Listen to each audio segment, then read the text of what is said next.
حضرت عبداللہ ابن عمر کہتے ہیں نبی کریم علیہ السلام کے پاس نا 10 دینار تھے. ویسے تو کائنات ہی میرے نبی کی مٹھی میں ہے، لیکن ظاہری طور پر 10 دینار تھے. حضور ایک دکان پہ گئے، 4 دینار کا حضور نے ایک جوڑا خریدا، کپڑے خریدے. وہ قمیض حضور نے پہنی تو ایک انصاری آگے بڑھ کے عرض کرنے لگے حضور میرا بڑا دل کر رہا ہے، یہ مجھے نہیں دے دیتے آپ؟ تو حضور خوش ہو گئے. یہ میرے محبوب کا دروازہ ہے کہ جب کوئی مانگتا ہے تو حضور خوش ہو جاتے. نبی کریم سے مانگا اس شخص نے تو حضور خوش ہو گئے، اور محبوب نے وہ کرتا وہ کپڑے اتار کے اس انصاری کو عطا کر دیے، اور 4 دینار کے اور خرید لیے، باقی بچے 2 دینار. نبی کریم وہ لے کے نکلے، رخصت ہوئے گھر جانے کے لیے، تو رستے میں خاتون کو روتے ہوئے دیکھا. حضور رک گئے، فرمایا کیوں رو رہی ہو؟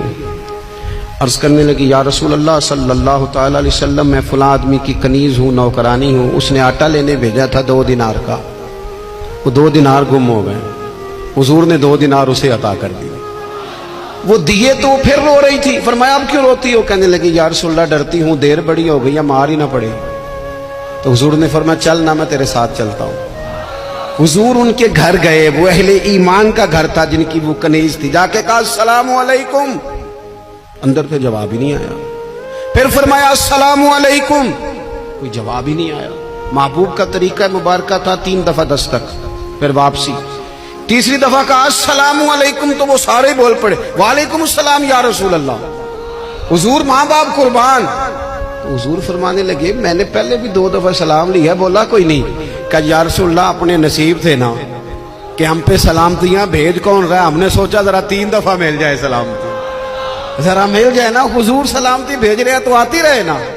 تو محبوب کریم علیہ الصلوۃ والسلام فرمانے لگے یہ تمہاری کنیز وہاں کھڑی رو رہی تھی، اس بیچاری کے 2 دینار گم ہو گئے تھے، اسے دوبارہ سامان لاتے کچھ دیر ہو گئی، اس پر سختی نہ کرنا، مارنا نہ. غلام کہنے لگے حضور اس خاتون کے قربان جائیں جو ہمارے کریم رسول کو ہم جیسے غریبوں کے گھر تک لے آئی ہے، مارنا کیا، ہم اسے آزاد کرتے ہیں، یہ آزاد ہے اللہ کی رضا کے لیے. یہ دیکھو یہ میرے نبی پاک کا انداز ہے. حضور نکلے تو جناب عبداللہ ابن عمر فرماتے ہیں رسول کریم فرمانے لگے شکر ہے اللہ تعالیٰ کا 10 دینار تھے، ایک انصاری نے بھی قمیض پہن لی، میں نے بھی قمیض پہن لی، اور رب نے کنیز کو آزاد بھی فرما دیا. اللہ کریم نے فرمایا یہ جو 5 علامتیں ہیں، 5 اللہ تعالیٰ کا ذکر ہو تو دل ڈر جائے. وَإِذَا تُلِيَتْ عَلَيْهِمْ آيَاتُهُ زَادَتْهُمْ ایمانا، قرآن پڑھا جائے تو ان کا ایمان ترقی پا جائے. وَعَلَىٰ رَبِّهِمْ يَتَوَكَّلُونَ، اپنے رب پر بھروسہ کریں. الَّذِينَ يُقِيمُونَ الصَّلَاةَ، وہ لوگ جو نماز قائم کرنے والے ہوں. وَمِمَّا رَزَقْنَاهُمْ يُنْفِقُونَ، اور جو ہم نے انہیں دیا ہے اس میں سے ہماری راہ میں خرچ کرنے والے ہوں. فرمایا جن لوگوں کے اندر یہ 5 علامتیں پائی جائیں گی اولئک هم المؤمنون حقا، فرمایا یہ سچے مومن ہیں. کرتے پھریں اپنے حساب سے لوگ تشریح نکالتے پھریں کہ میرے سے اچھا مسلمان کون ہوگا، لیکن رب کا قرآن کہتا ہے اپنا محاسبہ کر کے دیکھ لو، اس کا ذکر ہو تو دل ڈرتا ہے.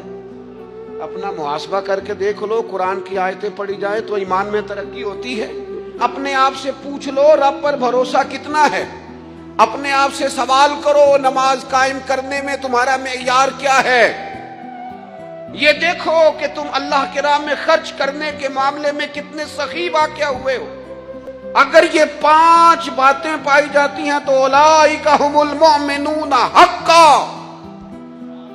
میرا رب فرماتا ہے یہ وہ سچے مومن ہیں جنہیں رب سچا مومن فرماتا ہے. یہ اللہ کا فیصلہ ہے کہ اولئک هم المؤمنون حقا، یہ سچے مومن ہیں، یہ سچے مومن ہیں، یہ سچے مومن ہیں.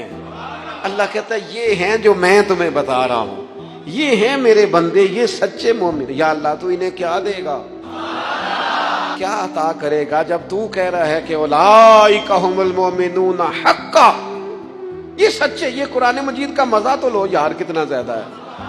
یہ سچے مومن ہیں، یا اللہ تو کیا دے گا انہیں. فرمایا لہم درجات عند ربہم، ان کے درجے ان کے رب کے پاس ہیں. اس کا ایک معنی مفسرین نے یہ کیا ہے، یہ جو کہا نا لہم درجات عند ربہم، ان کے درجے ان کے رب کے پاس ہیں، مالک فرماتا ہے اس کا ایک معنی مفسرین نے یہ کیا، یہ تو تمہیں قیامت میں پتا چلے گا کہ رب انہیں کیا کیا عطا فرمایا۔ لہم درجات عند ربہم، تمہیں کیا بتائیں اللہ انہیں کیا دے گا، ان کے درجے ان کے رب کے پاس ہیں، اس نے لکھ دیا ان کا اجر، طے کر دیا ان کا انعام، ان کے لیے مالک کریم نے اپنی رحمت سے فیصلے کر دیے کرم والے۔ ہاں تم اگر دنیاوی طور پر دیکھنا چاہو، تم اگر سمجھنا چاہو تو فرمایا وَمَغْفِرَةٌ وَرِزْقٌ کریم، ان کے درجے ہیں ان کے رب کے پاس اور ان کے لیے بخشش ہے، جو خطائیں ہو گئیں بھول کے وہ اللہ معاف کر دے گا، ان کے لیے بخشش ہے۔ اور یہ مت سمجھنا کہ صرف آخرت میں ہی نتیجہ ملے گا، یہ مت سمجھنا صرف بخشش ہی ملے گی، یہ مت سمجھنا کہ صرف اخروی زندگی ہی بہتر ہوگی، وَرِزْقٌ کریم، فرمایا ان کے لیے عزت والی روزی ہے۔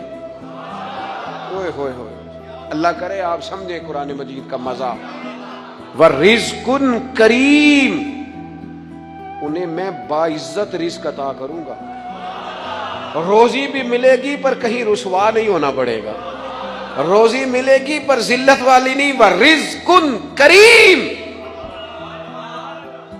کبھی پلٹ کے دیکھو نا رب کے بندوں کی شان، اللہ انہیں رزق عطا فرماتا ہے تو عزت والا عطا فرماتا ہے، وقار والی روزی میں دوں گا، وقار والی۔ بس تم 5 چیزیں پیدا کرو اپنے اندر۔ ایک تو یہ دیکھو جب رب کی یاد ہوتی ہے تو دل ڈرتا ہے کہ نہیں، قرآن پڑھا جاتا ہے تو ایمان مضبوط ہوتا ہے کہ نہیں، تمہارا رب پر بھروسہ کتنا ہے، اعتماد خالق کتنا ہے، یہ اپنے اندر پیدا کرو۔ اور فرمایا نماز قائم کرو، اللہ کے راستے میں خرچ کرو، تم یہ 5 چیزیں پیدا کرو، رب کہتا ہے مومن بھی تم پکے ہو، درجے بھی بڑے دوں گا، جو خطائیں غلطی سے ہو گئیں وہ معاف بھی کر دوں گا، وَرِزْقٌ کریم، روزی ملے گی عزت والی۔